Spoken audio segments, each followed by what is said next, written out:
कोई किसी को पसंद नहीं करता, कोई बात नहीं। क्या साहब को सारे लोग पसंद करते थे? क्या महादेव को पूरी दुनिया के लोग पसंद करते हैं? क्या आपको, हमको, किसी को भी सारे लोग पसंद करते हैं? ऐसा नहीं होता। तो पसंद करिए या ना करिए किसी को, लेकिन कम से कम नफरत तो मत दीजिए। क्योंकि अगर आपने नफरत दी तो जो जिसको दे रहे हैं उसका तो कुछ नहीं बिगड़ेगा, लेकिन आपका मन ही घायल होगा। क्योंकि नफरत पहले आपके मन में ही पैदा होती है। वो दूसरा आपकी बात नहीं सुन रहा है, आप उसके बारे में बैठ के बात कर रहे हैं, लेकिन वो आपकी बात नहीं सुन रहा। आपके मन में ही वो नफरत पैदा होती है, आपके मुख से ही वो नफरत निकलती है और आपके कान ही उस नफरत को सुनते हैं। साहब ने ये नहीं कहा।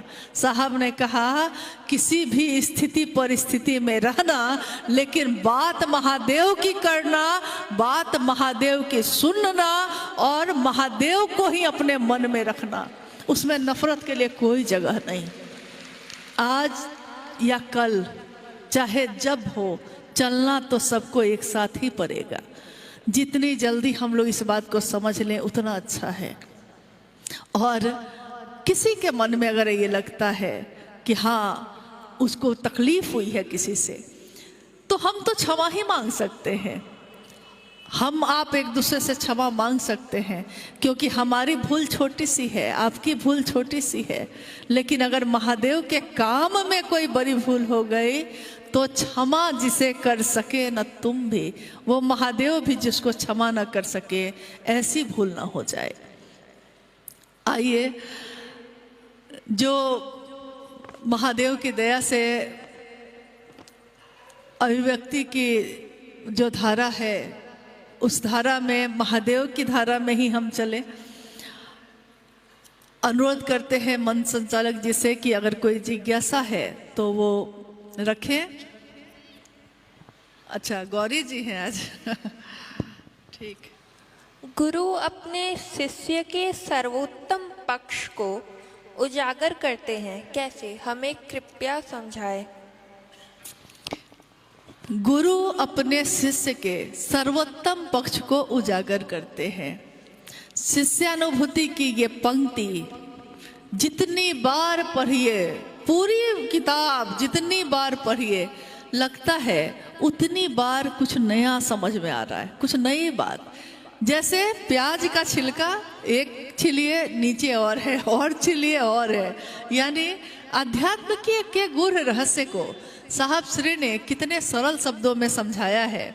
उन्होंने कहा है कि व्यक्ति के सर्वोत्तम पक्ष को गुरु शिव उजागर करते हैं।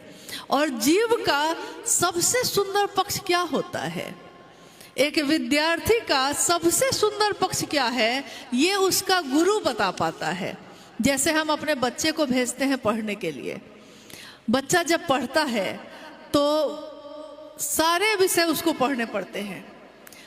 जो मास्टर उसको पढ़ाने आते हैं, कुछ दिन के बाद वो आपको कहते हैं कि आपका बच्चा गणित में बहुत अच्छा है।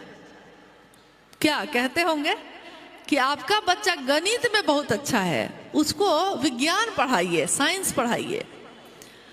कोई कहता है कि आपका बच्चा चित्र बहुत अच्छा बनाता है, उसको चित्रकारी में ही पढ़ाई करवा दीजिए।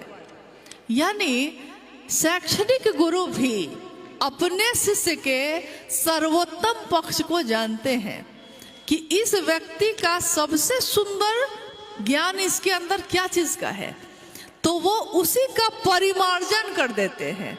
यानी परिमार्जन मतलब वो चीज है उसके पास, उसी को और हवा दे देते हैं। जैसे आग है, एक हवा दी जाती है बुझाने के लिए, और हवा ही है, हवा ही दी जाती है आग को बढ़ाने के लिए।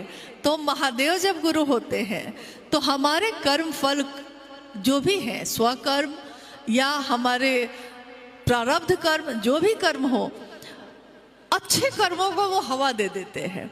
और होता क्या है कि शैक्षणिक गुरु जिस तरह अपने शिष्य के सर्वोत्तम पक्ष को उजागर करते हैं, जगत गुरु शिव भी अपने शिष्यों के सर्वोत्तम पक्ष को उजागर करते हैं।